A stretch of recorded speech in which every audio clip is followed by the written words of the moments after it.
How's it going, everyone? I'm just June, and today I'm here to do a VOD review for a low gold Reinhardt main. So I haven't really watched this VOD yet, and it's been a while since I last did a VOD review, but we're gonna go ahead and do a brief run through. We're gonna watch it through a first time, and I'm gonna kind of comment on along the mistakes I see as we go, and then later on after the first watch, we'll go ahead and start covering the more important things, the more specific things that I think that needs to be worked on. Anyways, let's get on with the VOD review. So first and foremost, I just want to say I love this skin. This has nothing to do with like actual skill, you know, or anything like that. But I love this skin. Instant GM. You deserve it if you get this skin. 3, 2, 1. Attackers incoming. So first and foremost, right here, your Hanzo goes ahead and sonics the enemy team.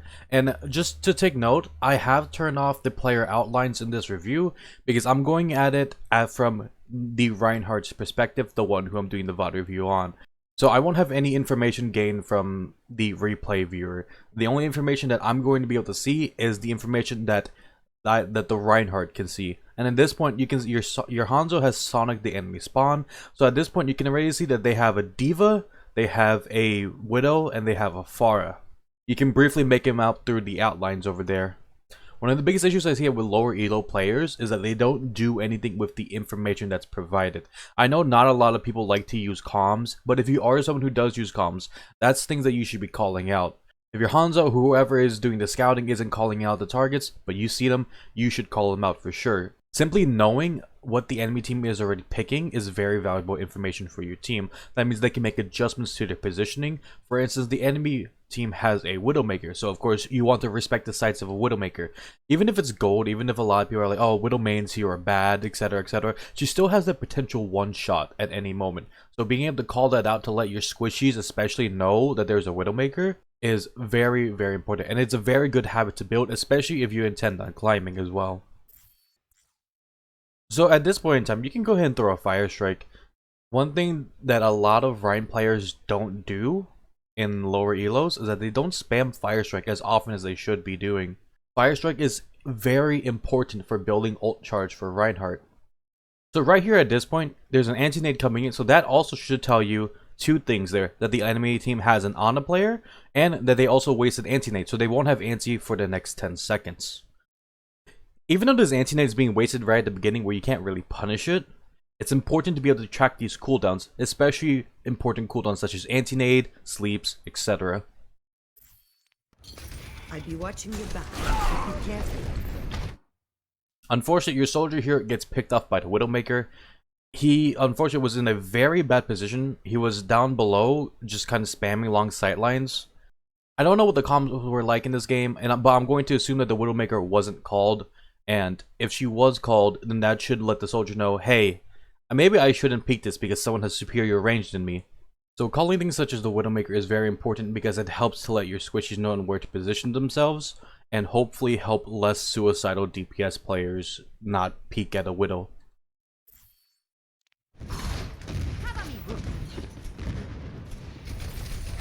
So at this point in time, you've effectively blocked nothing. You don't have any of your DPS with you here. You don't have any of your DPS with you. It's just you, Zarya, and Ana. There's no real point to you guys holding this high ground currently. You're not holding it for your team, and you're not really defending your team from anything as well. Also, your Mercy is currently going for res. Thankfully, she does so in cover. However, I know there are a lot of Mercy players who unfortunately like to res while being out in the open. Something to always remember, especially as a tank player, is to go ahead and protect your Mercies when they're rezzing. Granted, in this situation, your Mercy should be safe already. Let's get you back in the fight. Right there, when a Pharah is in range like that, you don't need to Fire Strike her. Honestly, you can just swing at her with there. As long as she isn't threatening your squishies behind you too hard, you can actually just swing at her. Throwing that Fire Strike at her is kind of a risky move because, again, there's a chance of missing. But if you just swing around with your hammer in that close space, you should be able to hit her regardless. Also, you say in the VOD review that one of the biggest issues for your team in this game was the pharmacy. I want to say first and foremost, a pharmacy is and always will be, no matter what elo, a team effort to take down. Unfortunately, as Reinhardt, there isn't really a whole lot you can do against a pharmacy unless for some reason they want to get up in your face, which this Pharah wanted to do for some odd reason. What you can do as Rein is you can try to enable your team so that they can better deal with the pharmacy. There are several things you can do, such as shielding your team, calling out the positions of the pharmacy, calling out where the mercy is. Usually in the pharmacy, the mercy is usually a much better target because you can do all the poke damage in the world to the Pharah, but the mercy will just heal her up.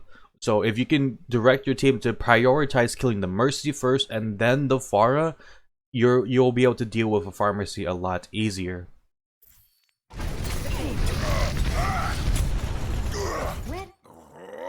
There wasn't really a need for a shift here, if I'm absolutely honest here. You could have easily just backed away by shield jumping and just holding your shield up. Activated. You also abandoned your Ana there. That is... Thankfully, it doesn't look like she's going to die here. Let me check the next couple seconds.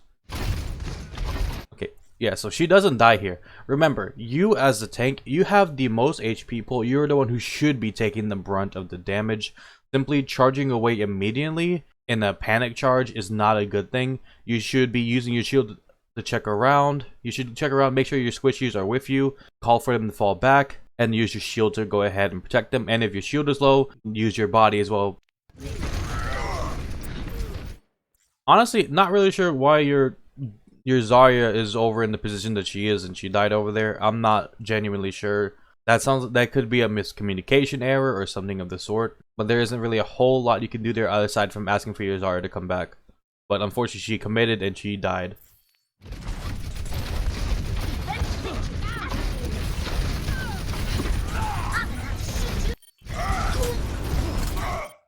Alright, so right here, this...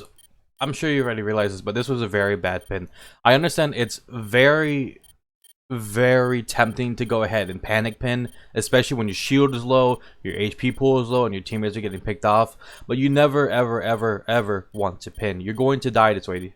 If you're ever going to pin, you should be doing a short pin, such as trying to pin from like where you were positioned over here to right there at this wall. Your pin should never put you in a position where your teammates are unable to help you. And because of that pin, you went ahead and died here, unfortunately. None of your teammates could help you here. If you see here, you're cut off from your last healer, which is your Ana. And at this point in time, your DPS managed to kill the enemy DPS. However, the enemy team is up because they have their tank and you unfortunately perished. Oh, you look tired. So the consequences of that pin there is that because you died, because you went out of position with that pin, your team ended up inevitably losing that. If you had lived, you actually could have held that point right there. Because at that point in time, you still had both your DPS, you had your Ana, and your Zarya should already be on the way back. And your Mercy just got respawned, so she would have eventually came back as well. Meanwhile, the enemy team, they had lost both of their DPS. So they only had the Mercy, the Ana, the Zarya, and the D.Va. And your soldier went ahead and killed the Mercy shortly after. So unfortunately, that specific pin, that one mistake cost your team that fight and consequently the point as well. That's one of the most interesting, one of the best and worst things about Overwatch is that a single mistake can be the difference between winning and losing at any point in time. Wait for me! Group up!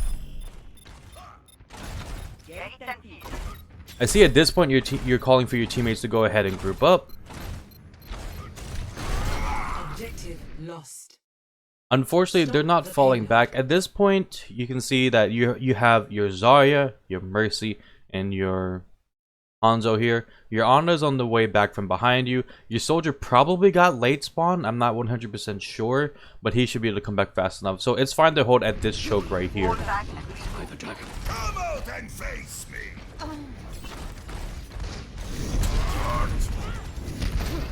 So something to take note of when you're fire striking is that you can actually start the animation of fire strike behind cover, and then you have like 0.5 seconds to peek out of cover to throw your fire strike.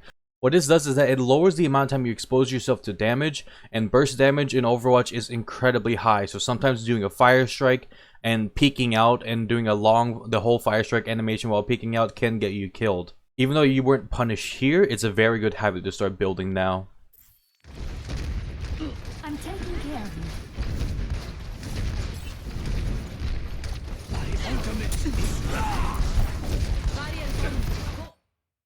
You should not be shielding when your Zarya has a bubble on you, because you want your Zarya to be able to build charge so that she can go ahead and start dealing some damage as well. A high charge Zarya is nothing to scoff at any point, but unfortunately she can't get charge off you because you're using your shield when you have a bubble on you clearly. Also, when you're bubbled and you're protected from damage, you can go ahead and drop your shield as well to let your shield regen as well. So please, please, please get into the habit of not shielding when you have a Zarya bubble on you. The only time where you shouldn't be, where you should still keep your shield up, is if you think that you dropping your shield means a sniper is going to kill one of your squishies in the back. But even at that point, you should be calling out what a sniper is so that your teammates can position themselves better. And you should never be letting your shield get low to the point where it'll break as well.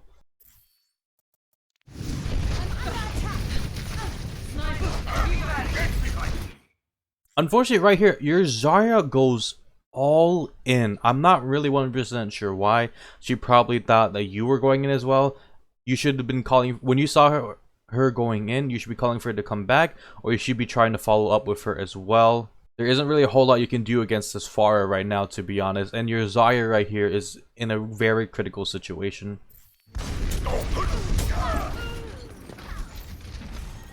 Thankfully, your soldier manages to get the Pharah, but in exchange, you lost your Zarya because she overextended and you weren't able to help her out as well.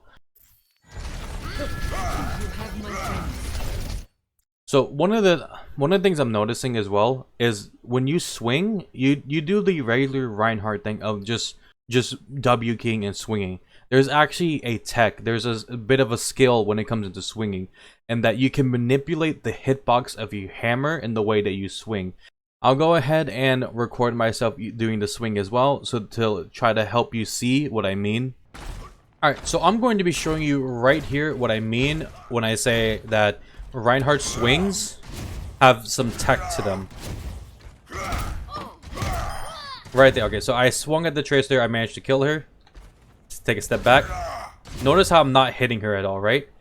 If you do this correctly, you can extend the Reinhardt hitbox. So if your hammer is going left like that, you want to look this way, and you can finally hit the Tracer there. If you're going right, so see, this is normal. Take a step back. Can't hit the Tracer at all.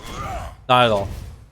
But if I do this, swing from an angle, I extend the hitbox of Ryan's hammer swing so that I can go ahead and hit at an angle where normally you can't if you're just doing this normally.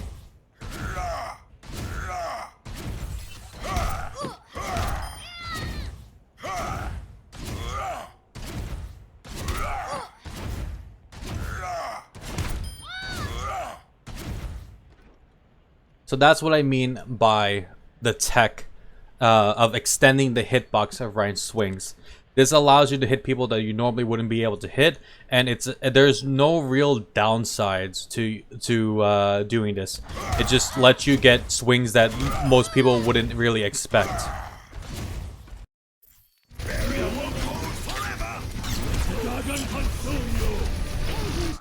So one of the things to remember is that you need to let your shield recharge.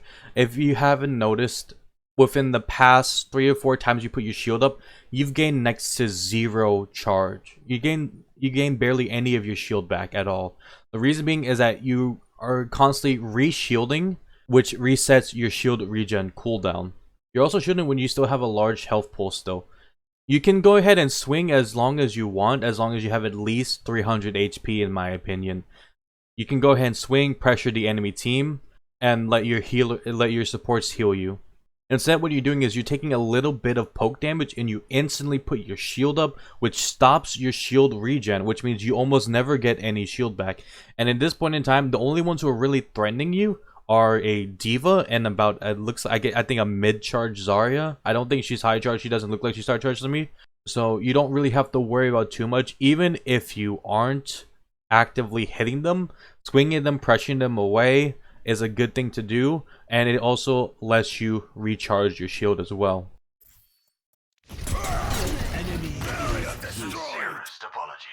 And right here, your shield management has come back to bite you in the butt because your shield has broken.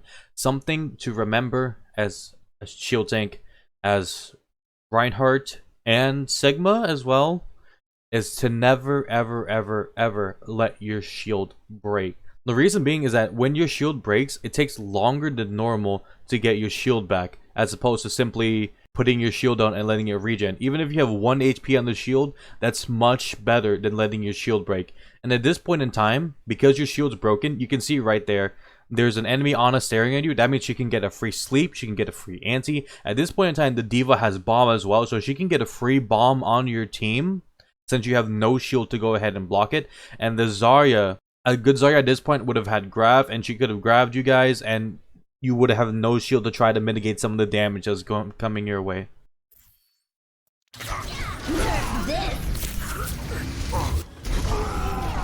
And there's the bomb, unfortunately. As I said before, if you had proper shield management, that bomb wouldn't have been able to take out your team. That's something to always keep in mind as Reinhardt, is your shield management. You want to alternate between swinging at the enemy, using natural cover for yourself, and letting your shield recharge and using your shield to go ahead and help herd your team around or block important cooldowns by the enemy team. Right now, as it is, you're just using the shield to block a lot of unnecessary poke damage. You're blocking poke damage from a D.Va who already has her ult, so you don't need to worry about her getting ult charge off of you. I understand that in gold, it's very hard to trust your support players. Just in gold, it's very hard to trust anyone on your team, really. But try to get into the habit of trusting your support players to go ahead and heal you up. You have an Ana behind you who would have been able to heal you up, especially since the only thing really threatening you was a mid-charge Zarya and a D.Va. So you could have taken a bunch of damage from them down to like 300, let your shield recharge, and then bring your shield back up. And in that time, you also could have been swinging at the enemy team to go ahead and pressure their tanks. Wait for me! Join group up here! My ultimate is charging.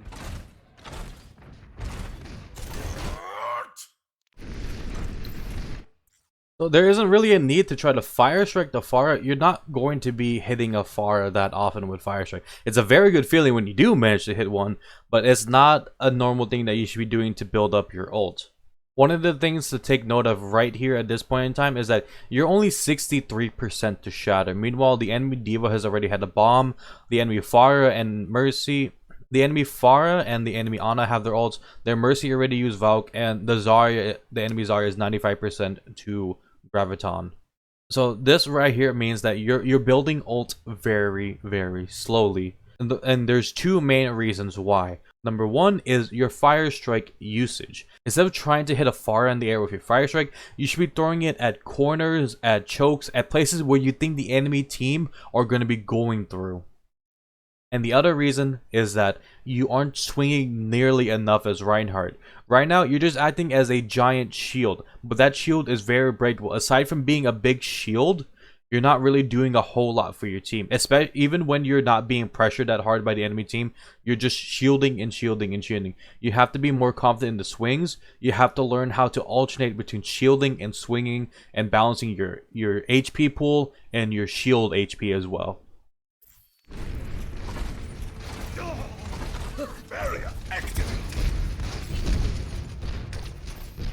This is good right here. You're having your team to fall back a bit because at this point you're down, so you don't want to fully engage into the enemy team until you have your Sigma back. It's unfortunate that he went all the way in. Knowing when a fight is lost is a very important thing for all players of Overwatch, honestly. But if you are someone who likes the calm, you should go ahead and be asking for your teammates to go ahead and fall back. Of course, again, it's no guarantee that they will, but it's something that does help. Tactical visor activated. Actually, huge pick with the Fire Strike right there. That was great.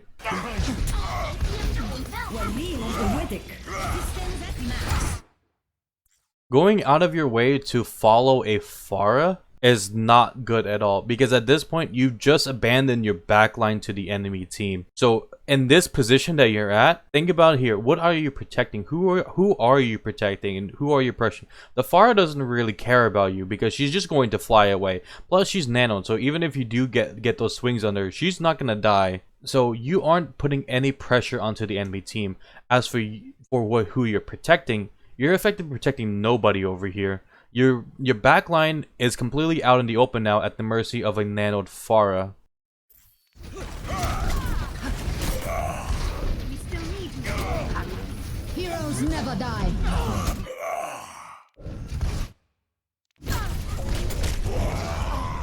Unfortunately, right here, this is another positioning error from you. You put yourself in a position where the only one who could possibly heal you is the Mercy, and she's not going to out-heal a regular Pharah, let alone a nanoed Pharah who's dealing damage onto you. Because you went around this cover here and then went to this wall here, your Ana had no way to actually heal you because her position is still over in this general direction. Even if she was rotating immediately, you put yourself in a position where it's extremely hard to try to heal you. And she was also in a position where she could easily be pressured by the enemy team. There's still fight in me yet. I'm on fire. Thankfully, your team manages to actually win this fight, so kudos to them, they really pulled through here. Activating the barrier. The Zarya is still there and clearly seen by your entire team. At this point in time, while the enemy team is still coming back from spawn or respawning, you guys should be pushing that Zarya. The biggest reason why is because you'll be able to stagger her. If the enemy Zarya is staggered, that means the enemy team has to wait even longer in order to go ahead and get a full push with all 6 members of their team. The second reason that you want to kill a Zarya, you never want to let them get out with the charge that they have. A Zarya's biggest priority in a lost fight is to survive and get out with whatever charge they have. Because that charge can later on be used to snowball and do even more damage onto your team and build grab faster, etc, etc. So your team should have actively been trying to kill the Zarya, especially since she was still so far away from her team. Personne n'échappe. So yeah, at this point, walls have been called, of course, but the Zarya is still close to your team. She's still in cover. Honestly, at this point in time, I wouldn't mind if you actually pin towards the Zarya to go ahead and try to go ahead and claim that kill. Because again, you don't want her to be able to get out with that charge. And even if she does use her cooldowns, your entire team is there so that they can go ahead and help focus her down too. And you should be able to get healed. You shouldn't really lose against that Zarya. And from swinging at her alone, you should be able to build shatter just off of that alone.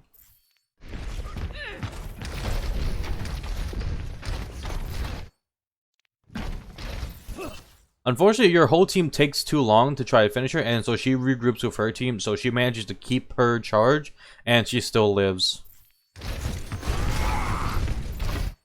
So again, another thing that I noticed with your fire strikes is that you're aiming directly at the enemy. You're treating it as a hit scan instead of a projectile. Remember, with projectiles, you want to lead your shots. You want to lead where you think, you want to aim at where you think the enemy team is going to be going. Furthermore, a Zarya who at this point definitely has their bubble isn't really the best target. You want to try to aim for the squishies behind. So if you had tried doing a fire strike past her towards the choke, you might have been able to actually hit someone with that.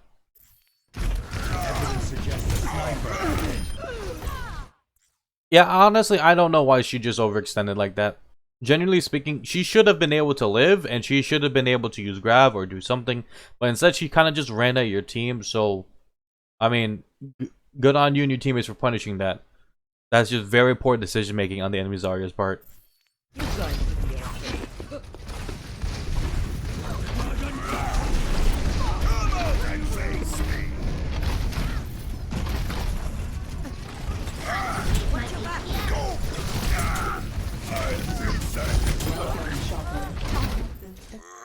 Careful when pinning back to try to help your teammates, because a Reinhardt should be the last person healing for your backline, to be honest. A Reinhardt should be defending the front line. I know it's very frustrating, it's very annoying to know that there are people on your backline and you can't do anything about it, but that's a big part of Reinhardt. If you, as the Reinhardt, turn around, you open up your team to be hit by any number of enemy cooldowns. Like, for instance, that Ana is just staring at you guys here. When you want to go pin back, she could have gotten a free nade on your team, which in higher elos, that would have been an easy team loss for your team. If you're really, really desperate to know what's going on in your backline, when you're holding up shield, if you click down your primary fire alongside your shield, you can actually move your mouse around to third person peek and just kind of look around your shield and everything else. I'll go ahead and include a clip for that in this as well. Okay, now I'm going to demonstrate what I mean by peeking around with your shield, third person peeking. Well, I mean, this is normal third person peeking. You can do this and this, but if you hold your primary fire, right, you can turn your mouse like this and you can see what's behind you, what's in front of you, etc. I mean, what's to your sides, etc., etc. It's very, very, very good. Not a whole lot of people really need to use it too much in higher elos as often because they know their teammates are usually falling behind them. But I know especially in like lower elos and mid elos where, you know, sometimes your teammates aren't really falling behind you, or maybe you think that they're alive, but you know, you're going too far. You can just do this, turn around and be like, oh, my teammates aren't here.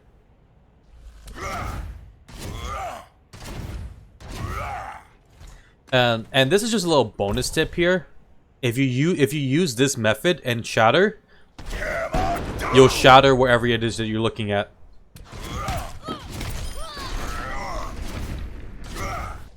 And it's fine even if you do it like on the sides like this. The only this doesn't work though on shift. If you shift while doing this, you're gonna keep going to where it is that you're looking directly. It's also great for getting info like this, such as looking around the corner like this with third person peeking, etc. It's very, very helpful too for Reinhardt players.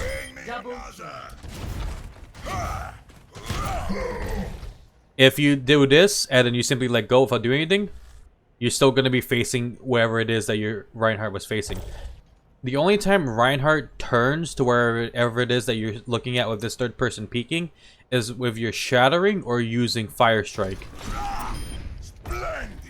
Hammer down!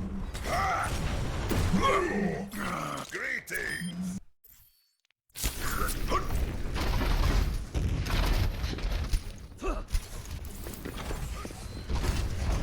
Barrier activated.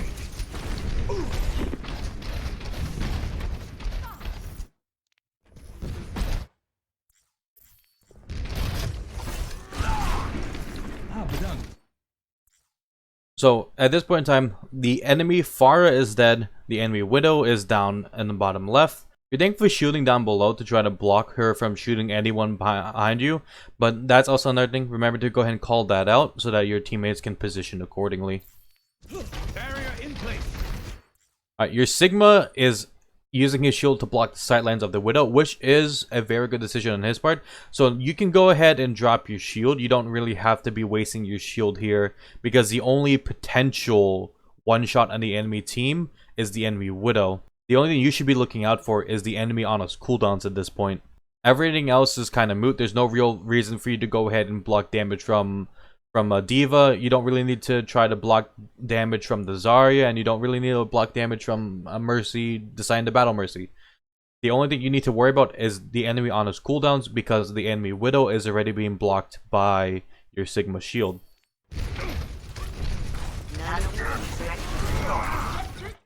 Something I also want to take note of here is your positioning. Your positioning is often out in the open. You don't really give yourself any natural cover to try to fall back to. For instance, right here, there isn't really anywhere for you to go if you guys end up getting pressured.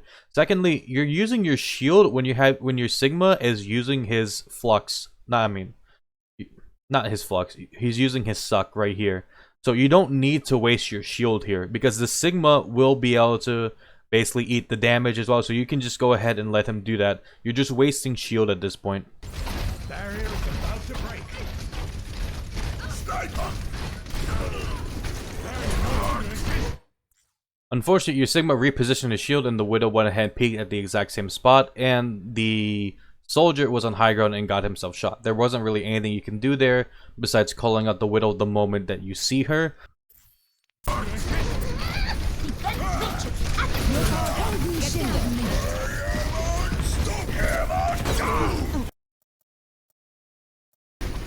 So something to take note of with this shatter here is that you jumped before the shatter.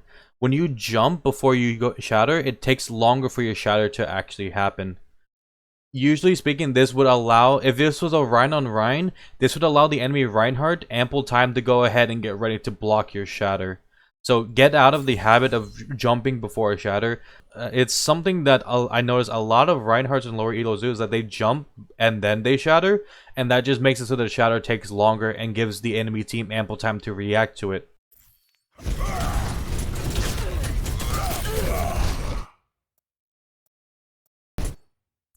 Another thing to take note of when you went ahead and did the shatter is that while they were both down, you probably could have moved to the side to try to hit a fire strike on both the Zarya and onto the Ana as well. That's just one of those things that kind of helps you to maximize your shatters. When you see multiple people down, try to hit as many people as you possibly can with it.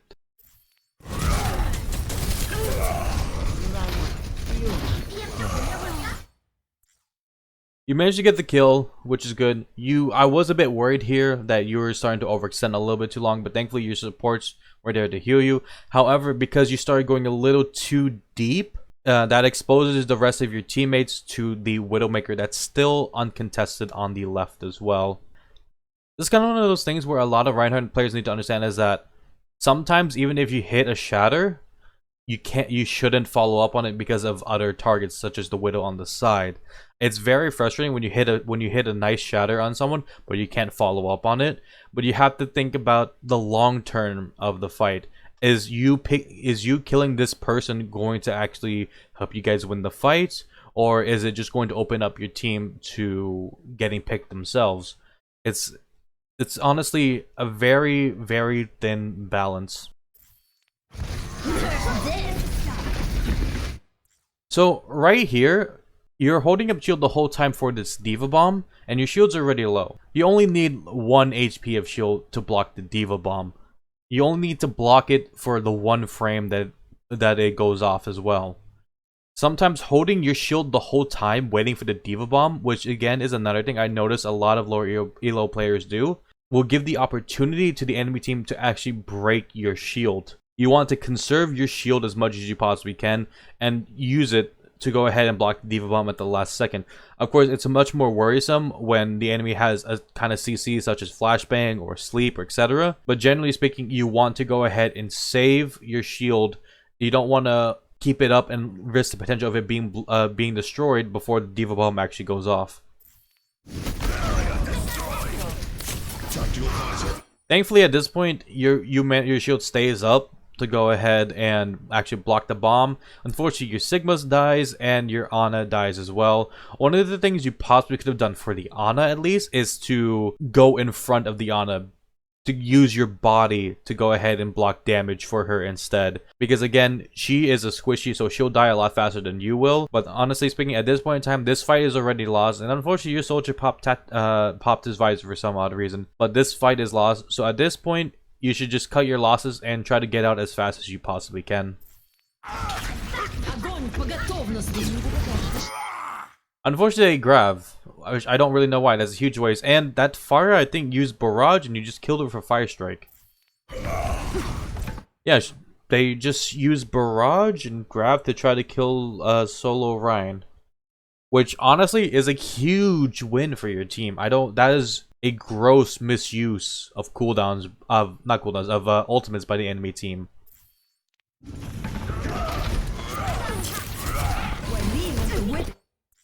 So this point in time, you're starting to get aggro and you're starting to actually swing. This is actually the worst part when you can really be doing it, because there's still a Widow staring down main and the Zarya has her team on her and you only have Mercy heals. You should honestly, instead, you should probably just keep backing as much as you possibly can, especially now that they pop Nano.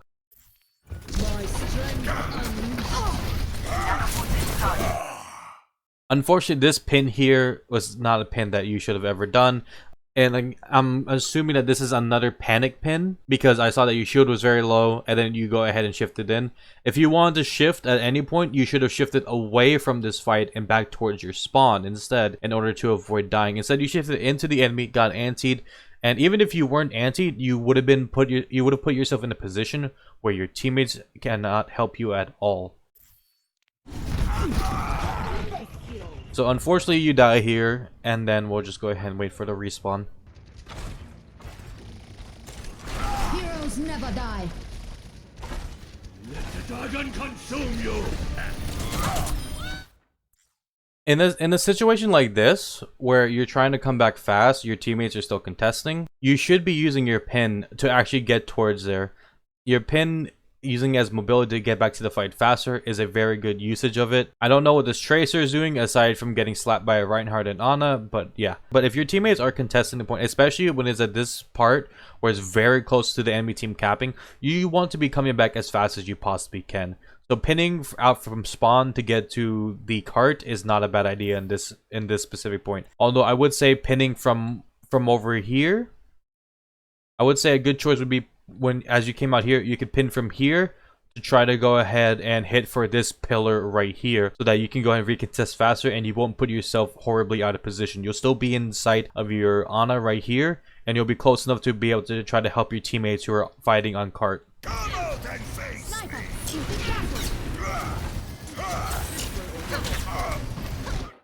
Unfortunately, the Widow picks off your Ana at this point, so she's still high ground, so calling that out of course would help. I'm noticing as well that you're also still being a bit too aggro when you're antied as well. When you're anti, you should be shielding, because you want to conserve as much of your HP as you possibly can when you're antied, considering that you're unable to be healed. Is that all? I'm not really sure what you're trying to block there when you went ahead and did a turnaround. And now at this point, you're not really protecting any of your DPS at all. Although generally speaking, I do prefer actually being behind the cart, using it as cover, etc. But right now, you unfortunately are not protecting anyone on your team. Except maybe... yeah, you're actually just protecting nobody on your team, right? And with your shield right here. My man is ready. Stay out of my way.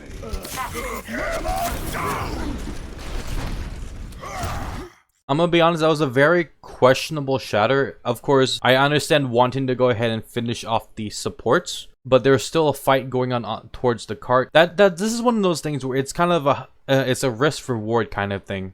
Unfortunately, you miss your fire strike onto the Mercy, so it looks like she's going to be getting away. Yep. And unfortunately, because you're way far away from the rest of your team, the enemy team just goes and piles up on you and you die.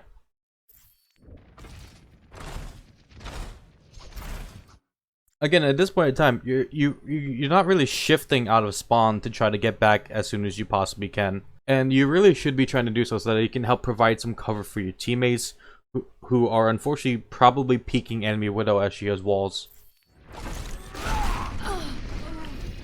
Never mind.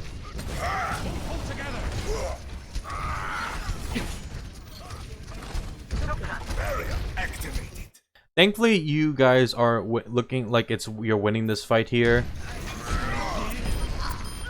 Huge fire strike, honestly, there. That was great. Your Genji just dashed in, though. There isn't really anything you can do about that. Get healed. Your fire strike usage is definitely getting slowly better for the longer the game runs. However, you still wanted to try to maximize as much as you possibly can straight from the beginning. Need healed right away. Acknowledged. My ultimate is ready.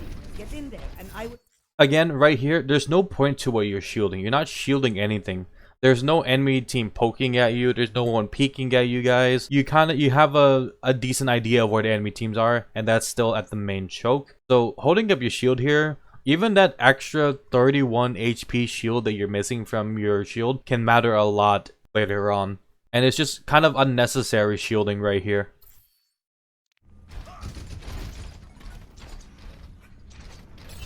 Seconds remaining.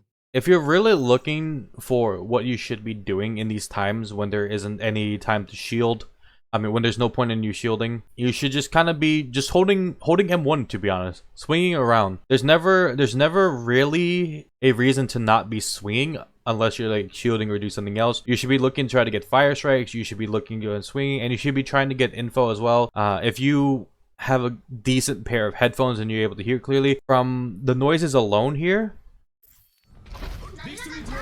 you can hear that the diva is shifting above, and she's doing it from above on the right side. You also heard her earlier that she was shooting as well. So that should give you the info that the enemy team, or at least the diva, is taking the high ground. So being right here on the cart alone, well, not really alone, but being right here on the cart versus the enemy team who has the high ground, there isn't really anything that you're really doing here. You're not protecting your team, you're not pressuring the enemy team, you're not doing anything.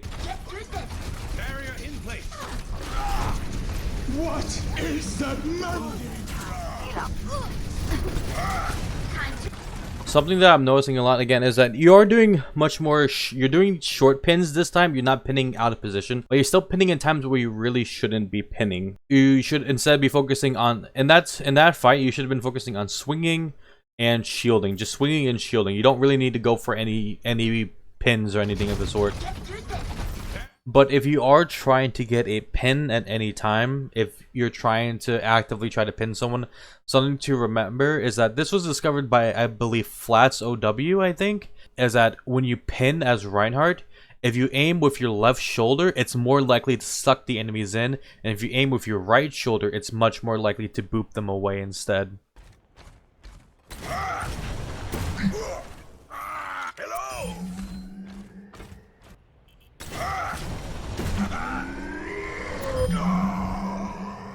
So that's just something to take note of when you're trying to pin that anyone.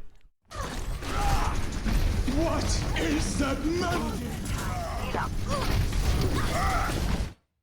So I noticed that you kind of panic shield the moment a Tracer is shooting you from behind. Tracer is a very interesting matchup in the Reinhardt against Reinhardt, in that you as Reinhardt really can't do anything to Tracer, and Tracer can't really do too much to you aside from kind of, you know, throw a bunch of mosquito bites on you. Instead of trying to pin her, you should just kind of be keeping your shield to the front, and trying to prevent the enemy team from being able to actively heal her or trying to get any of their abilities onto your team. There's really nothing you can do to a Tracer unless she gets super close. If she gets super close to you, then you can go ahead and swing, but otherwise there really isn't anything you can do against a Tracer. You actually have to learn to probably just ignore her, to be honest. And as frustrating as it sounds, and trust me, I know the frustration, it's much better than chasing a Tracer around.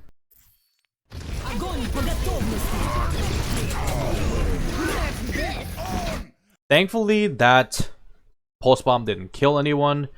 It looks like your shield managed to block it. However, whenever you're in a grab, you should just be holding your shield up at all times. I don't quite frankly know why your Mercy died there, because the grav already went away and she could have moved. She might have just gave up, to be honest, and that's an unfortunate pick. So now that your Mercy has been picked off, your shield is kind of lowish, and you're swinging, and you're throwing fire strikes and swinging at the enemy here. So it's a bit of a chaotic mess. Right here, you're still leaving yourself kind of out in the open position, and that's going to punish you. Unfortunately, the Widowmaker gets a huge headshot on you, and now you're very low HP. The biggest reason why that happened is, one, your Sigma unfortunately is not blocking off the Widowmaker with his shield because it just got destroyed, and two, you're putting yourself in a position where you don't really have, where you aren't really able to fall back to any natural cover. Even you don't necessarily have to be exactly on the cart at all times. You can still lean yourself to try to get out of the Widowmaker's view. You can try to go ahead and, you know, utilize this right here. If you had fallen back to just this part here instead, where the Widowmaker can't easily shoot at you. Never swing when you're this low. Never ever swing when you're this low. For one thing, because you started swinging at that exact moment, your soldier actually managed to get picked here because he was very low, and the Diva pellets managed to go ahead and hit him. This pin right here is again very, very questionable. If you were at full HP and you had some more shield, I wouldn't be that against it. But you're less than half your HP. You have 0 armor. A single Widow headshot will kill you. And you don't even have any shield to try to back you up when you're in that position as well. So pinning at this point is basically just asking for the enemy team to kill you.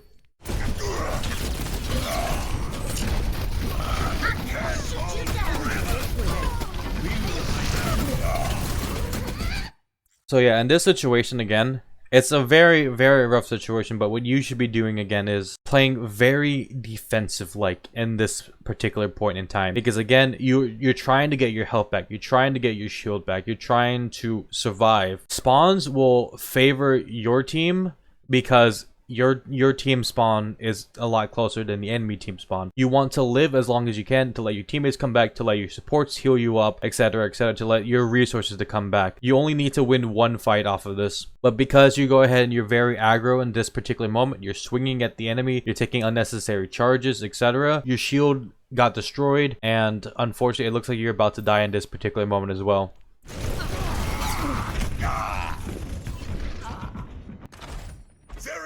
So it looks like that your team, your Genji actually managed to pop off here, and then he got squished by a remake, but you still have teammates who are recontesting.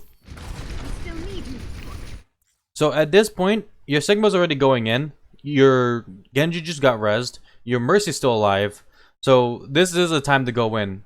And this would be the time to actually pin in to get closer. You want to get close enough to start drawing the enemy's attention onto you and away from your squishies. Group up.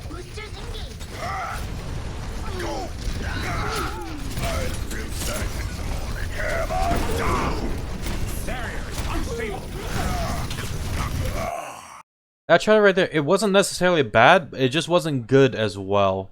If you're going to shatter the enemy team, in this particular moment, you want to see if you can try to get the supports in the back instead. Also, you're just kind of going too far in as well. At this point, at least this time you have your shield, but you have very low HP.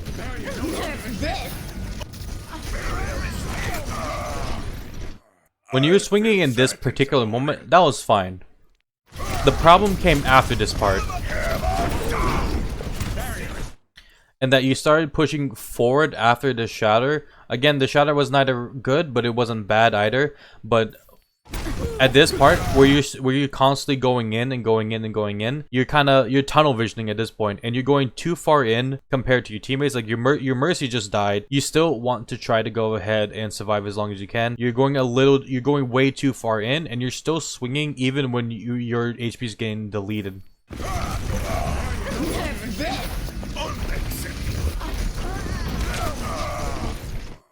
Unfortunately, your Ana gets stuck in that pillar there, and she dies, but you could have helped your team by not going so far in, so you could have backed up a lot faster and shielded your team from that Diva bomb, which probably would have kept the Ana alive and potentially would have helped it so that your team could have won this fight. Or at least the fight would have lasted a lot longer. Nano boost is charging. Back into the fray. Group up with me. So at this point in time, this is a lost fight. Unfortunately, this is one of those moments where you have to recognize that this is the enemy team's point. They're capping it. You have the only person that's probably on there is just your Sigma. You have 3 people respawning. Your Ana's with you, so the only one contesting is the Sigma. So there's no point in trying to go back out to try to recontest. Instead, what you want to do is you want to take this passage over here to try to go ahead and regroup with your team, and you want to fully regroup and wait for your Sigma, who's inevitably going to die, to respawn before engaging the enemy team again. Barrier activated. The payload has reached the checkpoint. Fall back. Going out here is not the decision to make. Whenever this point in particular is capped, defenders should never be coming out here to try to recontest them. Maybe if they have a full 6, but even then, there isn't really much cover for your team to actually make use of here. If you want to go engage into them, you would have to go into this spot right here where there's next to no cover for your team. And since it's only just you and potentially your Ana, and I think maybe your Genji because he got respawned. No, Genji got late spawn as well. But definitely, when you only know that you and your Ana are still alive, you should just be going out the side entrance over here to try to escape. You even hear your Ana asking you to fall back as well here. Unfortunately, again, that pin, there's no real reason for it, and again, there's no point in going out that way. That's just giving an extra free 500 charge to the enemy team. And now your Ana is also alone here, which means she has to make the trek back in the time where the enemy team can potentially go for her, and they should have a general idea where she is, considering she slept the enemy Zarya. So again, you can shift here to try to get back to the fight faster. You can just go ahead and aim for that wall right there, so that you can get to your team faster, who is unfortunately already poking a full team when they don't have their tanks. 60 seconds remaining. That's actually a good place to fire strike through that corner right there. That's actually very good. I highly recommend it. It's very good, especially in that where the enemy team is at. Don't worry, my friends. Again, don't be distracted by the Tracer. She's just trying to poke at you. Again, the Tracer can't really do anything to you. She's just getting your attention and trying to build a little bit of ult charge. But even then, she's not building a whole lot of ult charge because a Tracer's guns aren't very effective against Reinhardt when he has armor. So at this point, she got your attention. So you, instead of going straight to the front line, you're falling back a bit and you're trying to shield from the Tracer. Огонь по готовности.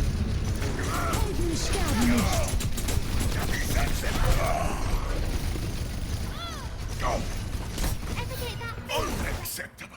Again, you gotta be using natural cover more, and when you start getting low again, that's when you should be using your shield.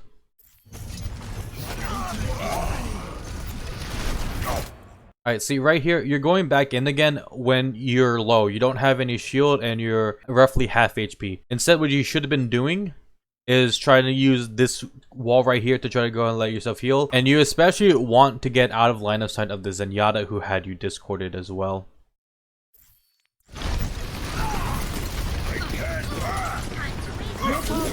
Again, these pins are very questionable. You shouldn't be pinning when you're low shield and you're low HP ever. I understand that they're probably panic pins.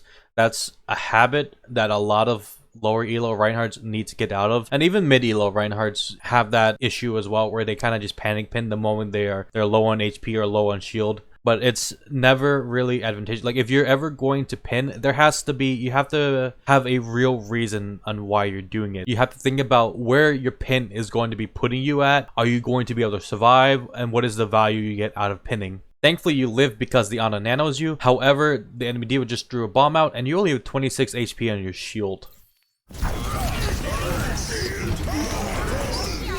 This is something I haven't really talked about too much yet, but ult tracking.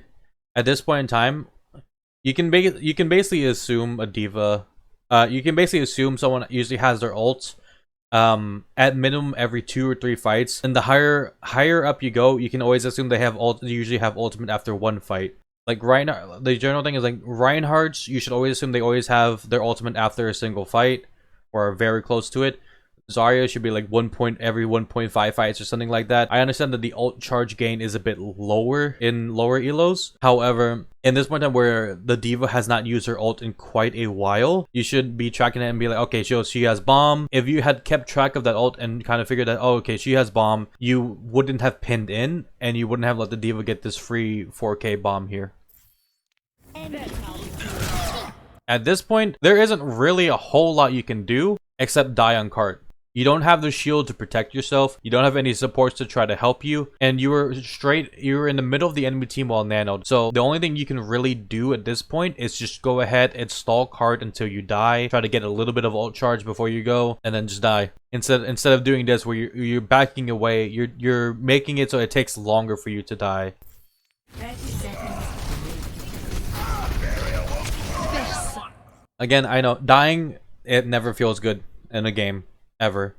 But there are times where you just have to understand that if you can't get out, you die. And if you're going to die, you die as soon as you possibly can. If you can die while denying the enemy team ult charge, that's great. But if you can't do that, then you just die. You just go straight into the enemy. You want to contest cart. You want to be on the cart for as long as you can and die as soon as you can, so that you can come back full HP, fully with all your cooldowns and everything as soon as you possibly can. Not the end. 10 seconds.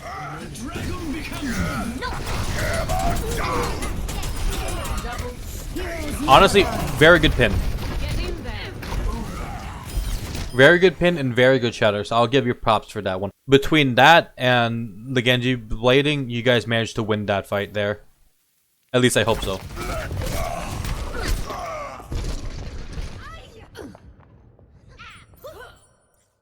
Something to remember at this point in time as well, again, especially in overtime, especially in any kind of overtime situation, as defenders, you're trying to live as long as you possibly can. especially as the main tank. Your goal is to survive first and then to get picks. Survive first. Of course, at that point in time, it kind of looks like it's a guaranteed win, but unfortunately, you still got picked. So it's never really a guarantee. There's been many times where you know, one side managed to pull off a miraculous win, and that's usually because of little mistakes made by the other team, such as letting themselves get picked off, not confirming kills, not focusing targets, etc. Those little mistakes will get you punished the more and more that you climb, and fixing them is honestly the difference between winning and losing a lot of times.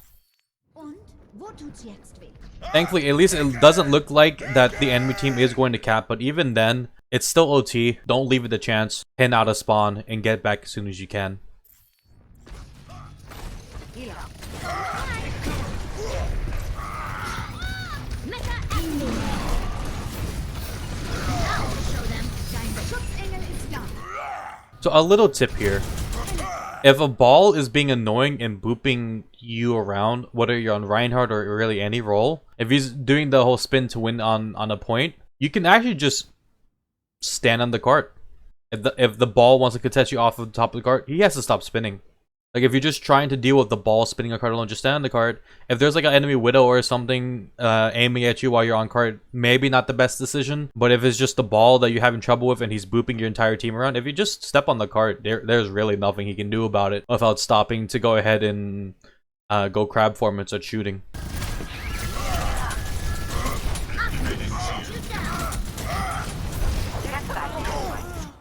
That pin there just puts you horribly out of position from the rest of your team. If you're going to try to pin like the Hammond, what I would have recommended you doing because originally you were over here, I would have timed it to pin from this direction towards the chair over there when the ball's coming through. So this way, even if you miss whether you hit or miss your pin, at worst, you'll still be here. You'll be in a spot where your team is still able to get to you. But instead of that, you tried to pin this way, and now you're horribly out of position away from the rest of your team.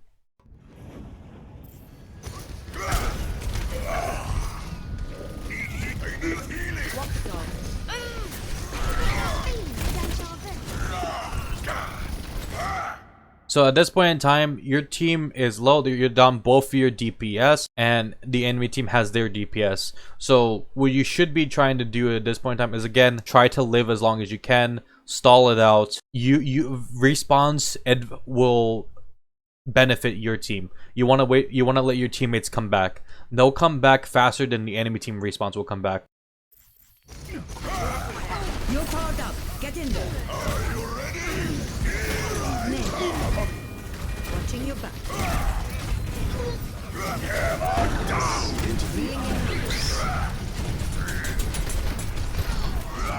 So at this point in time, your team is up once more, alright? Your team is up, you have your support with you, then this is your time to start swinging. Although instead of the Diva, I would be going for the Zenyatta instead, whose Transcendence is just about to run out. Yeah, right here, the Zen, he doesn't put himself out of harm's way. If you just kept following him, he would have been in hammer range and you could have swung on him. Don't focus the tanks that will take too long. Focus the supports first. If the supports don't die, tanks usually live a lot longer than they ever should. Willen sterben nicht.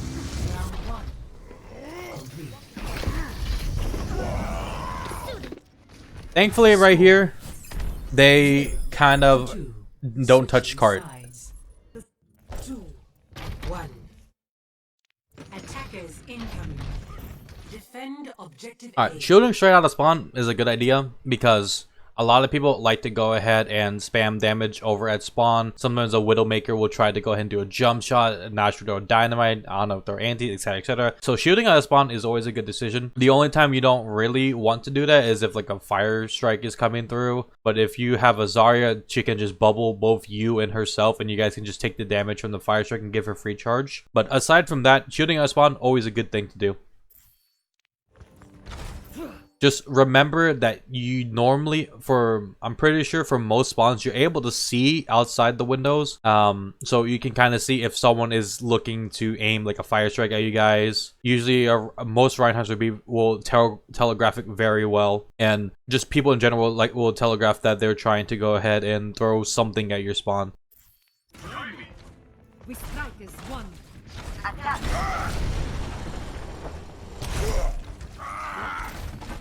So something to take note of here is that you as the main tank are the one who should be in charge of the pathing. Of course, for some reason the Ana decided to follow your Genji here, but usually speaking 9.9999 times out of 10, you should be the one in charge of pathing. And if you're going to go ahead and shift to get over there, you could have taken the little underpass here instead. Because you shifted through up here, you telegraph to the enemy team where it is that you guys are going. If you had just dropped down from here and you shift to get over there, you would have been able to group up with your teammates under, and you would have been able to go ahead and do so without alerting the enemy team of where your team is coming from. The other thing is that your beginning pathing should be communicated between you and your teammates. It looked like there were some miscommunication errors in that specific regard, so just that's something to go ahead and take note of as well.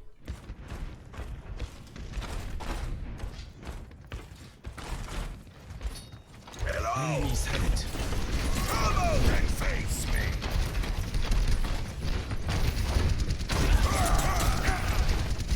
You had a good fire strike there. It's not doing too bad so far. Something I'm noticing is that soldier, of course, is getting free damage off on your team. He's starting to go ahead and coordinate with your DPS to try to go ahead and contest. He jumps off for some odd reason. I'm not really sure why. But at this point in time, your shield is very low, while the enemy Reinhardt hasn't taken a whole lot of damage to his shield. So you should be using cover. You should try to go ahead and use a natural cover over here by the rocks to go ahead and try to regenerate your shield and let your supports heal you up as well. Also, this fire strike right here, you tried to aim for the soldier, but there's no reason to aim for the soldier. You don't need to hit that soldier. Instead, what you should have done is throw a fire strike down main. Even if the enemy Reinhardt was bubbled and you would have given the Zarya 20 charge, you could have potentially hit these two right here, and that would have been a good chunk amount of ult charge for you. Meanwhile, the enemy Reinhardt manages to get a fire strike on your team, and so look at the difference between the ult charge now, 15 to 26%. The reason being is that the Reinhardt is aiming not just for your team, but he's aiming not just for you, but he's aiming for your team as well with his fire strikes.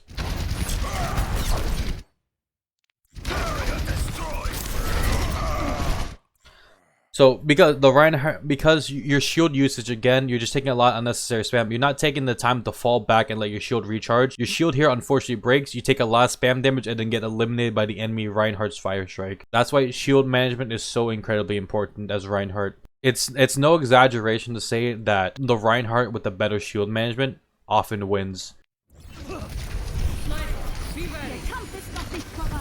Thankfully you get res, you're back in.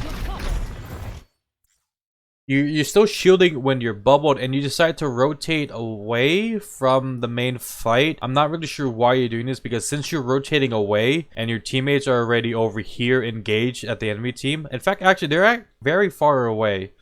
But because you're going a different route now, you just open up this entire path right here for free spam from the enemy team, because they still have their Reinhardt shielding them here, and now your team doesn't have you to shield them. So because of this right here, from a bird's eye view, this right here, you're about to basically go in solo, because your entire team is being pinned down by the enemy team. Your team is threatened, the enemy team is still relatively safe, and you're off going on a little flank here now.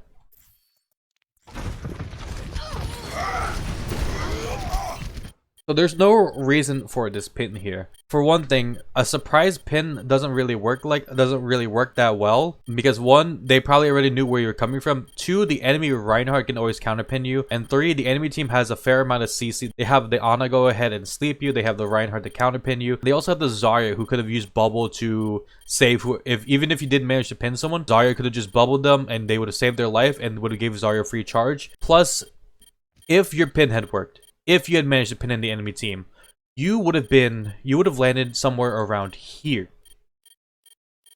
And there's absolutely no way that your team would have been able to help you in this position. So again, you have to think about, why are you pinning? Where are you going to end up after you're pinning? And what is the reason for it? So unfortunately, because of that, you go ahead and die. If you had instead just maintain going the same route that you were originally with your team, which was over here, it would have been it would have been a lot better for your team, especially since your Genji managed to get a huge pick on the enemy Widow. But now your team has to deal without having the Reinhardt. You already don't have Mercy Res as well, while the enemy team, they still have both of their tanks. Your team technically has more damage, but the enemy team has a lot more sustain and healing. Helden sterben nicht. That fight was actually already lost for your team, but they popped Grav and Valk, which is great for your team. But that's not something that happened because your team played well. That's just because the enemy team was playing poorly, to be honest. Group up with me. Right here, and that way you're just waiting and you're waiting to regroup. That's a good decision. You never want to go in solo.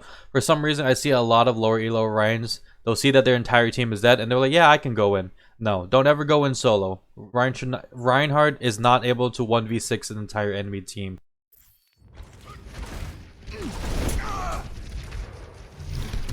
Trying to save your Mercy there was a good decision. Unfortunately, she didn't notice you, and so she just kind of dropped down. So you were mostly doing a decent job there and using the natural cover to go ahead and help you guys to go ahead and move forward. You unfortunately took a lot of poke in that one moment that you peaked, but again, that's what I mean by saying that burst damage is incredibly hard. The Widow is on the right. She's starting to back off now. So now you have a good information where the enemy Reinhardt is. He's chilling on point. Thankfully, the Hanzo went ahead and socked him and let you know where he is. So you can go and start moving up with your team here. That shot is lets you know that the Widowmaker is still on the right side. So again, that's one of the things to call out, that she's still on the right side.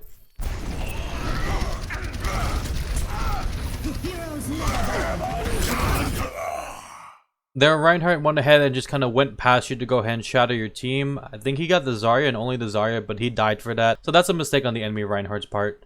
Your Hanzo does a strange dragon for some odd reason. You're very low HP here, and while it's very tempting to go ahead and shatter the enemy team now, one of your teammates is shattered, so this is the time where you should instantly put your shield up, let yourself get some HP back, and wait for your teammates to go ahead and get back up from the shatter.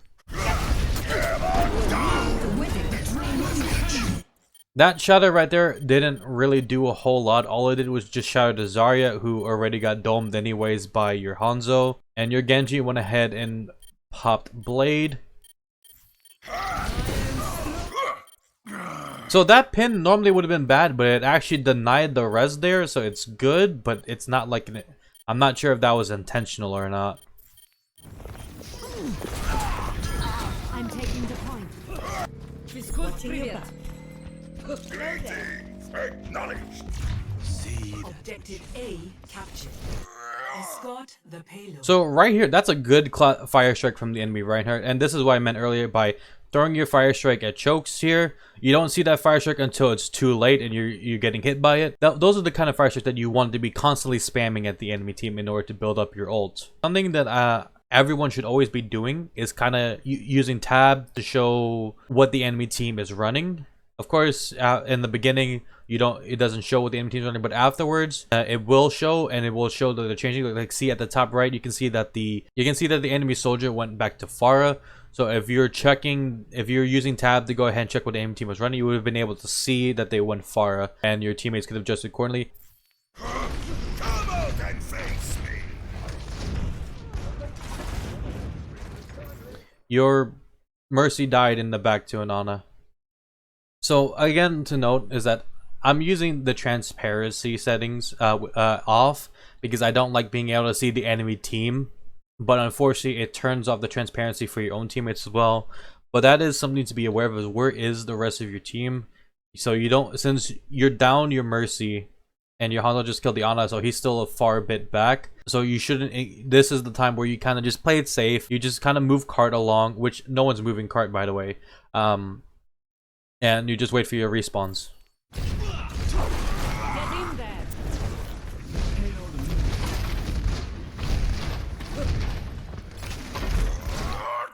You really shouldn't be shielding your Zarya when she has bubble.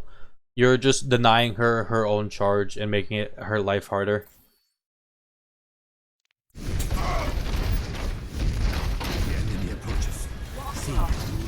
76 online. This position right here isn't really that good because again, you're out in the open. If you wanted to position yourself here, as you move your card, you can position yourself here in this corner right here, and then you can also be using this area right here, although this will block you off from your own supports. Going right here, closer more towards this side would be good. You would still be in line of sight of your supports as well. But right here isn't necessarily an optimal spot to be. Because if you get pushed, if you need to fall back, you don't really have a fallback place to go to. Barrier activated.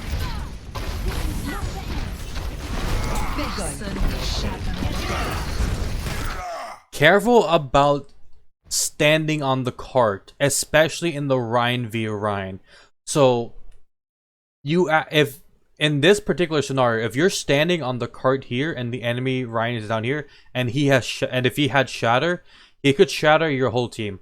So the way shatter works is that it of course, hits anyone on the ground if there's no shield blocking it, but it also goes up to like I think 2 meters up in the air or something like that, so that it gets people on the payload as well.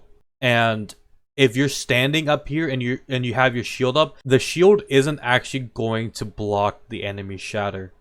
It's like how if a Junkrat were to like boop you into the air, and then the Reinhardt shatters while you're in the air, your team behind you will still get hit, and you potentially could be hit. It's like that. Fighting on top of the payload like this in a Rhine v Rhine is very dangerous if the enemy Rhine has shatter, because he could technically shatter your whole team right here.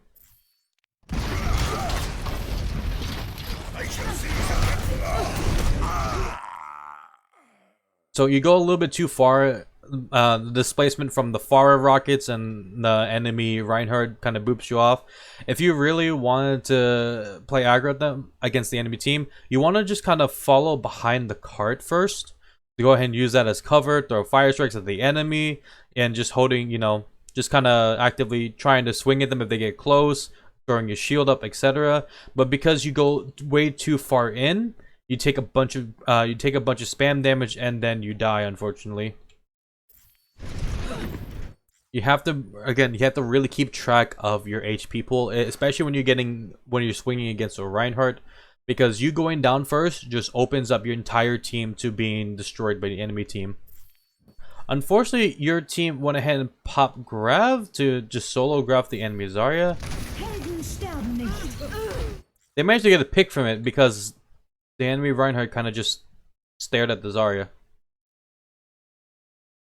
So in that specific scenario, I know this isn't about you, but if your teammates are in the Grav, sometimes it's better to get yourself in the Grav as well, so that you can go ahead and shield them. Of course, it depends on what your location is compared to like your supports, but I definitely think that this Reinhardt could have gone in to shield the Zarya, and she wouldn't be like this, she wouldn't be looking like this, asking where's her heals and where's her teammates.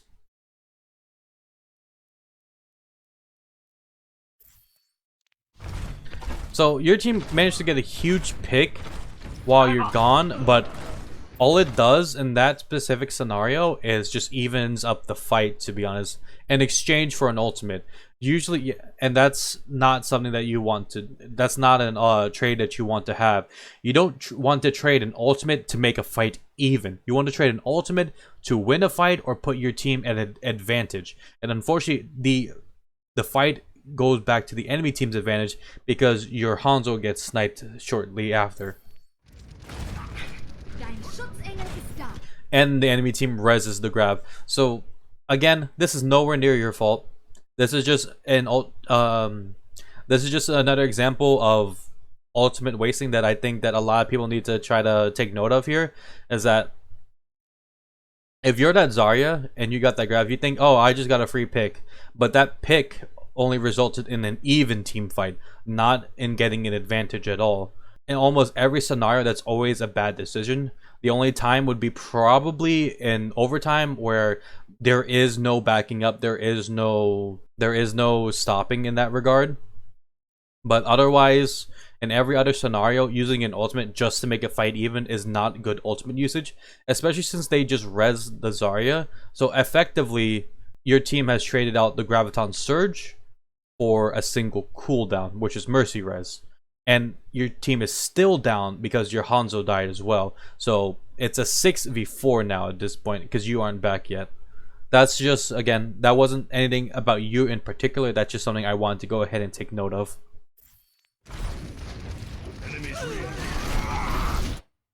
So at this point in time, you just have way too many. This is a lost fight. You shouldn't have gone in, to be honest.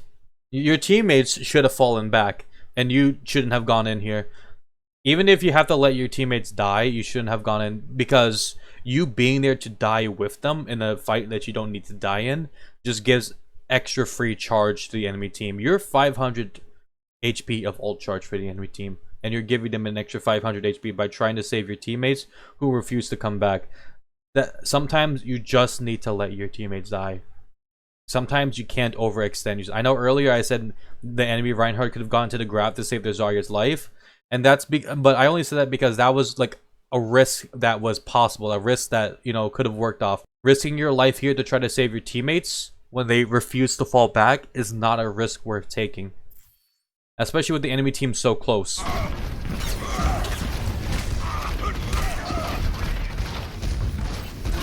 Again, you should be hard backing. Thankfully, the enemy team isn't hard pushing you right now, but this would be the time to fall back since the enemy team wasn't committing onto you. If I was the enemy team, I would have committed here. I would have committed onto engaging your team, knowing that your team was down, I think, 2, maybe 3 people.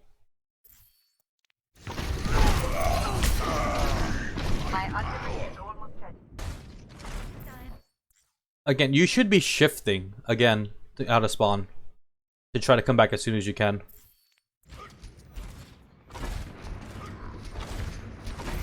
If you're worried about the enemy team trying to charge and pin you, just use natural cover against them, like such as the payload, etc., to avoid him being able to pin you.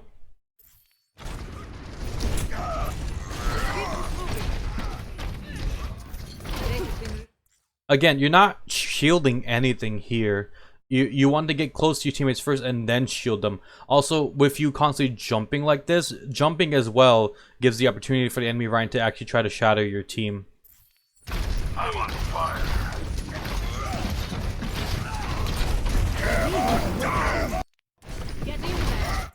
Thankfully your Zarya protects you from getting shattered by the enemy Reinhardt here.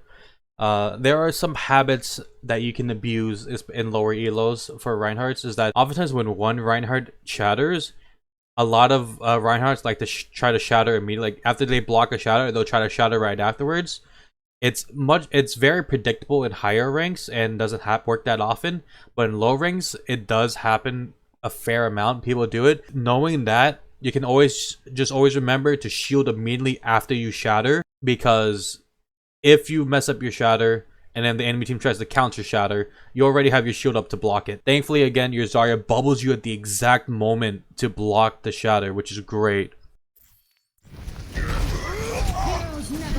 Alright, that was a good counterpin there, and now you're nanoed as well.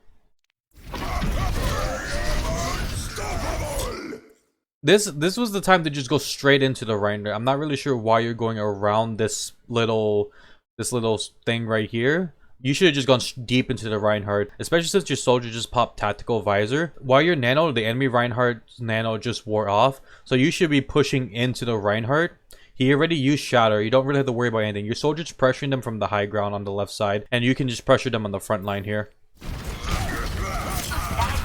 Thankfully, the enemy Reinhardt decides to try to chase a nanoed Reinhardt for some reason and gets himself killed. So good on the enemy Reinhardt for, you know, well, good for you, not good for him. A waste of a grab for the enemy team again. There's no point to that grab. This is one of the situations where the fight's already lost, so the enemy team should just die. If the fight is lost, again, it's get out or die. There's no other option. And if you can't get out, then die as soon as you can. Another thing to take note of is that your positioning right here. This is kind of the downtime. This is the in between the fights time. What you do in this time matters a lot. Right now, you're just sitting on cart. You're not really doing anything. So that means you're just wasting time. You're not positioning yourself. You're not taking high ground. You're not scouting ahead. You're just not taking any space for your team at all here. You should be moving forward. If you can reposition to high ground, maybe do that. Or you can reposition over somewhere to over here to go ahead and try to get a sightlines on the enemy spawn, so that you can go ahead and see where the enemy team's coming from, etc. Instead, you're just sitting on cart. So in this time frame, you're not really doing anything. And remember, in Overwatch, time is a resource. It's a valuable resource. Probably one of the most valuable, if not the most valuable resource in the game. And how you use that resource really, really changes how far you can climb and how much you can do in a game.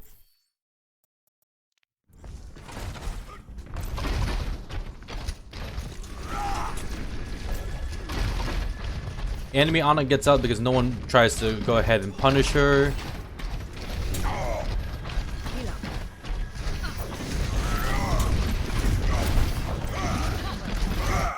When you're bubbled, you should be swinging at the enemy. Hold M1 and swing at them when you're bubbled.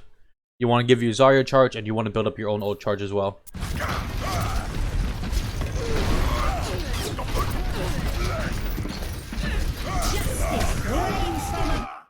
Unfortunately, the Pharah just got free right there. There wasn't really a whole lot you can do in that particular regard. She got a free pick onto your Ana. That's probably because she went ahead and did a flank. And then she used barrage on you. There wasn't a whole lot you can do aside from trying to call out where the Pharah was, or your Ana calling out that the Pharah was on them. For you in particular, again, there isn't really a whole lot you can do. And that's one of the worst feelings in the world, knowing that you're losing this team fight, but there's literally nothing that you can do. You can't pressure the Pharah the way that your hit scan, the way that your DPS can, and you can't call her out that she's on your Ana when the Ana should be the one calling that out. If you knew that she was on the Ana, of course you can call it out. If you know the general direction where the Pharah is, then call it out. Otherwise, again, not a whole lot you can do. My ultimate is almost ready.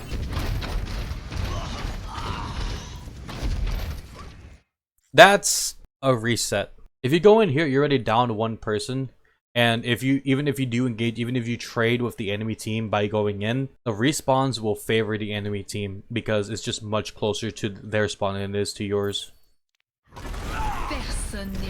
Again, there's no point to trying to fire strike the Pharah. Instead, just try to build ult by fire striking towards where you think the enemy is going to be. The Widow just popped walls. That's something to go ahead and always communicate to your team. And you also see here right there on the high ground as well. So both the Widow popping walls and where the Widow position is very important to communicate. My ultimate is almost ready. Your soldier thankfully gets a huge pick. Unfortunately, it's getting rezzed. 60 seconds remaining. In this particular time, you're taking a lot of poke damage. Your shield's already very low. You should be using natural cover again to your left. You can't really use the natural cover to your right because it's a bit far, but you have this natural cover right here. You can use right here to go ahead and let your shield recharge, so that when you push into the enemy team, it'll only take like 5-6 seconds or something like that. And then when you push into the enemy team, you can go ahead and have a proper engagement.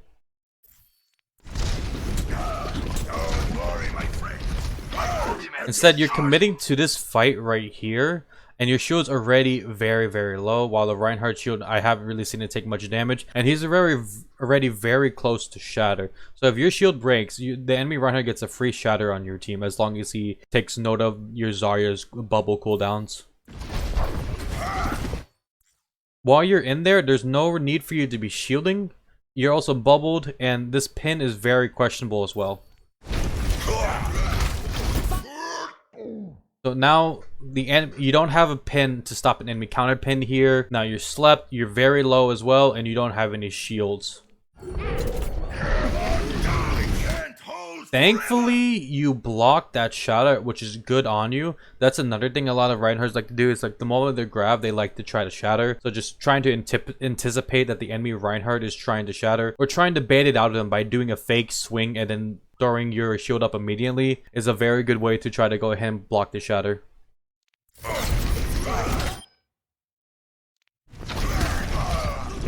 In that regard, I know it's a very juicy target. There's 4 people in the grab and you have a big hammer, but your HP pool was just way too low to start swinging at them.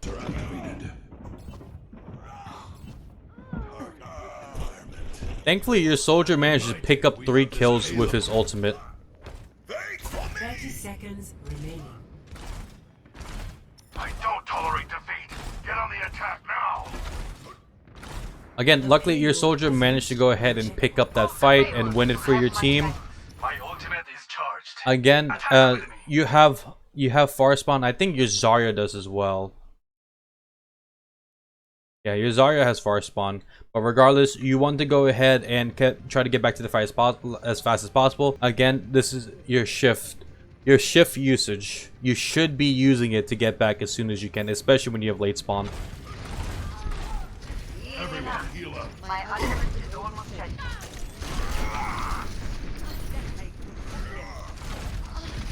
I am ready. Barrier activated. My ultimate is charged. Attack with me. My ultimate Honestly, is your charged. team can be pretty decently aggro here because you know that the enemy team is down. Although the Widowmaker is on the right side and aiming at your soldier, I'm assuming he's gonna get domed again. I was right.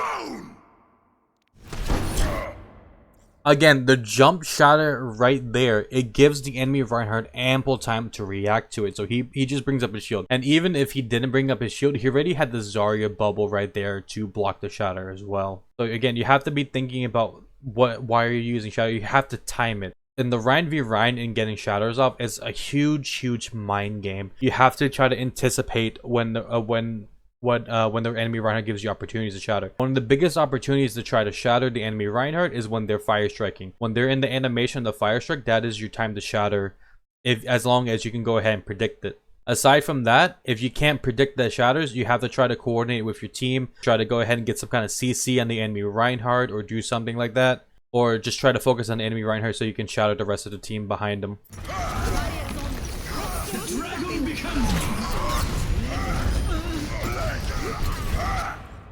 So when an enemy Rein pins, remember you can go ahead and always pin back to try to block it. 2 Reins colliding means that they'll just both fall down. If you had just counter pinned there, you probably would have saved your soldier's life. Heroes never die. Get in there. Luckily your Genji gets huge blade right there. Sniper, be wary. My ultimate is charging. Come out and face me. Justice reigns from above. 60 seconds remaining. Unfortunately, the Pharah go ahead and gets a sneaky barrage off of you right there. That would be the time to kind of ask for your team to fall back a bit. Der Kampf ist noch nicht vorbei. And they res the Pharah as well. Thank you, my friend. Oh, your Mercy reses you here, alright? I'm back. Okay, right there was very dangerous. Right after the res, you turned towards your team, so your back was facing the enemy team. If the enemy Rein had Shatter, he could have just shattered you right there, and the enemy Ana probably could have slept you or antied you or do something like that if she had her cooldowns and used them there. When you're res in front of enemy Reinhardt, instantly put up your shield and turn it towards the enemy team because they're probably looking for the opportunity to throw some kind of cooldowns at you.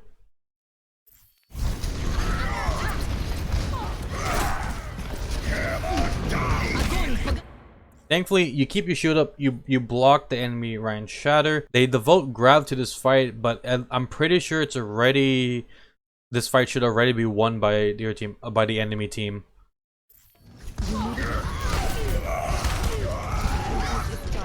Alright, well they just confirmed kills here. That's fine.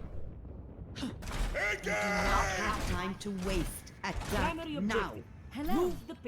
So, with the card in that position, you don't necessarily have to go out in the open like this. You can also go on the left side and hit them from this angle instead, or you can come out from here if you want as well. The pathing is a bit shorter. The only real issue here is that it's, you know, against spam comps, they'll be able to spam you guys out. But considering their primary source of spam damage is a Pharah, So she's probably going to be out in the open here, while meanwhile your team can take cover under here down below and go into the enemy team. Coming out here through main gives clear sight lines to the enemy team, like multiple sight lines, so they can just spam at your team as you're coming out. So that's one thing to always kind of take note of. Your pathing. You know, your pathing changes depending on what the enemy team is running and what you're running. Obviously, if the enemy team had a Junkrat or something and you guys try going out through here, he'll just, you know, obliterate you guys. But if they have a Pharah and a Widow like they're running right now, these long sight lines here are usually the worst places to go because it's just free openings for the enemy team. Fall in here.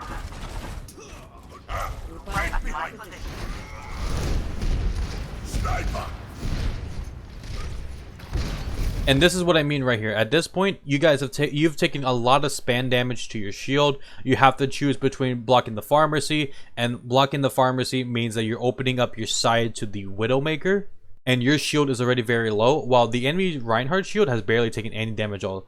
The stark difference between the two is like this one's already cracked, and this one's perfectly fine. Again, if you had come out through one of these entrances right here instead, like how your soldier wanted to, you would have been able to avoid a lot of this spam damage and engage into the enemy team from one of these angles, or you would have come out right here anyways, but you would have taken far less damage to your shield. 10 seconds. Again, you're bubbled here, so it's fine to drop your shield. Your shield, again, your shield's very low. You need it to recharge. If the enemy Reinhardt gets another shatter, and he'll have a free shatter on you guys, and of course the enemy on those cooldowns as well.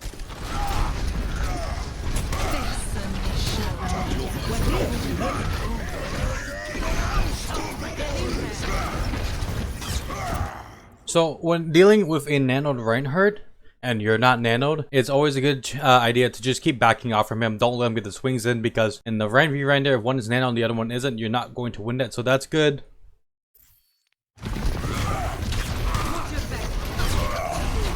Again, right here, you're just looking to sustain right now.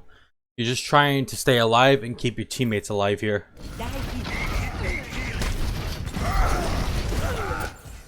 Unfortunately, you going for that pin there instead of trying to just try to block off that line of sight that the enemy Zarya had on your Zarya with your shield meant that your Zarya unfortunately died. She probably could have survived if you went to try to go to the right a bit and try to shield that area instead of going for this pin here. This right here, I'm very surprised it worked, to be honest.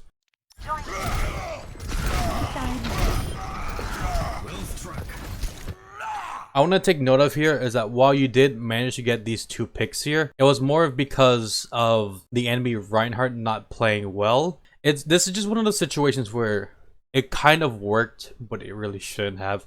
So I wouldn't really recommend doing these kinds of plays. It did technically work. It's just not a play that's gonna always work a lot. It's not even like a risky play that I would like to do a lot. My ultimate is warmed up. Get in there. My ultimate is charged. The payload is approaching its destination. Age before beauty.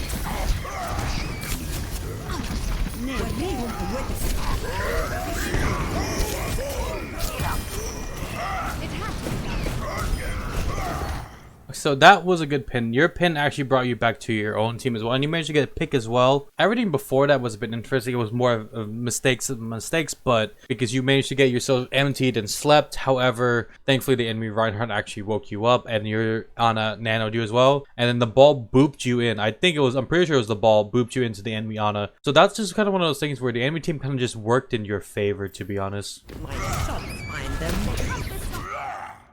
But what you really should be doing at this part is, first and foremost, take note of those purple traces that are coming from the enemy Ana, right there. See, that lets you know where the enemy Ana is, and she should also have her cooldown as well. So you should be aware of those, because an Ana's cooldowns are incredibly powerful.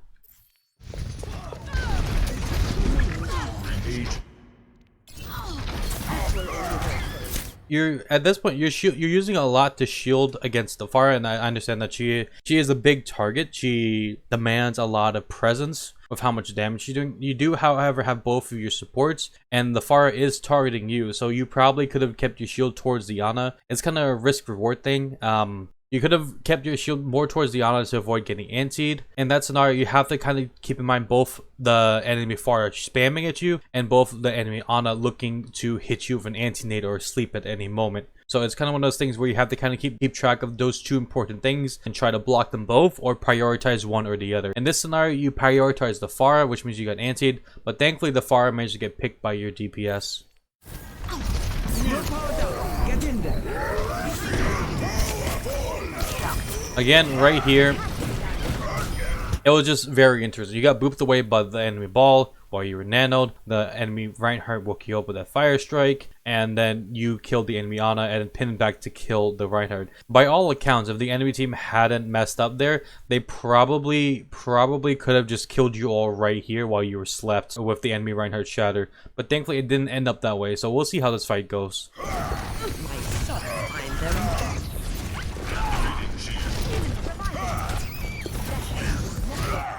Again, enemy ball just kind of being annoying.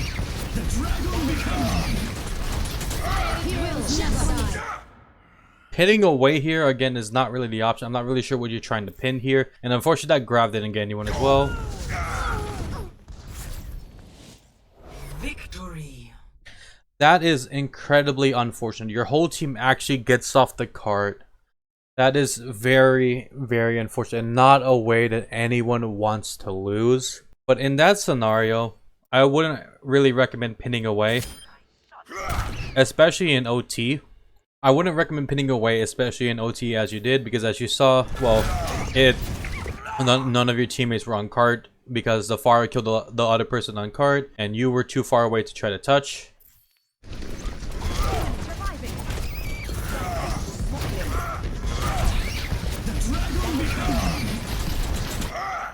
At this point, right here, this was the costly mistake. If you had stayed on point, then likely your Genji probably could have killed at least one or two people. I get that the ball was incredibly annoying to deal with, and plus the Pharah is up there as well. However, you have to be careful about using any kind of pins whenever you're in overtime, and just the pins in general as well.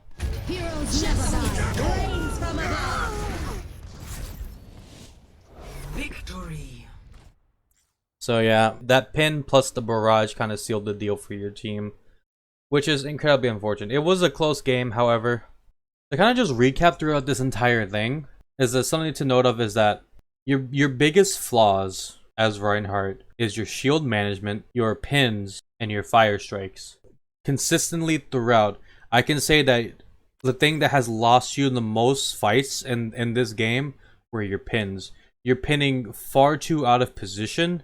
Your pins are 9 times out of 10 putting you in places where your teammates can't help you. You often don't get any real value from the pins, and you aren't using your pins to try to get back to the fight faster. Oftentimes, there are quite a few times where if you had come back a bit faster, you probably could have shielded your teammates to help them live and probably won a few fights. And other times, you just kind of do these weird pins where there's no value. Even if you did manage to pin someone, you would have been in a position where the enemy team would have just collapsed on you and your team could have done nothing about it. So again, those pins, you have to really think about what you're doing and where you're going to be ending up whenever you use your pin. For your shield management, remember, natural cover. It's very, very important. You don't always have to be pressing the W key. Get into the habit of always being near natural cover. When your shield's low, fall back a bit, use natural cover, let your shield recharge, and then go in. Because otherwise, your shield is going to break first. And I'm pretty sure you lost just about every single fight where the enemy Reinhardt had much more shields than you. So your shield management needs a lot of work. And you always have to remember, what are you shielding? Who are you shielding? You know, what are you shielding your team from? Who are you protecting? What are you protecting them from? What is your goal? What is your purpose with your shields? And then finally, your fire strikes again. If you can improve on them immensely by throwing fire strikes towards the corners, towards chokes where you think enemy teams are coming from. This way you can build shatters a lot faster. Higher elo Reinhardts will build shatters 2 times and 3 times as fast as you're building shatter right now. So if you want to be able to compete more with higher elo Reinhardts and just higher elo tanks in general, you have to be abusing Fire Strike. You have to be building your ult charge off of it. You have to be able to do all these things. Finally, again, you have to have a better balance of your aggression versus your defense. You're swinging when you shouldn't be. You're swinging when you're below 300 HP. You're swinging when you're anti. You're swinging when you're far away from your team and they can't help you. And then you're shielding when there isn't really a whole lot threatening your team. You're shielding when you have full HP and you can take the risk to swing at the enemy. But yeah, aside from that, I hope you found this VOD review helpful. I hope you enjoyed it. I hope you managed to learn a lot of things. I hope it wasn't too harsh on you. I definitely think you have potential to keep climbing. And a lot of times these mistakes, they kind of just need to be pointed out to you. Don't feel too disheartened by the mistakes I point out, because trust me, I've been there before. I've been a lot worse. I have played a lot worse than you in the past. It took VOD reviews and me looking at my own games as well, and being looked at by other people to be able to get better and learning. I hope you guys enjoyed this video. If you want to see more educational content like these VOD reviews and other things in the future, please let me know. Subscribe to the channel. And if you want to see some variety gameplay from me, both Overwatch and other games, subscribe to my main channel as well. Anyways, y'all, thank you all so much for watching, and I'll see you all next time. Take care.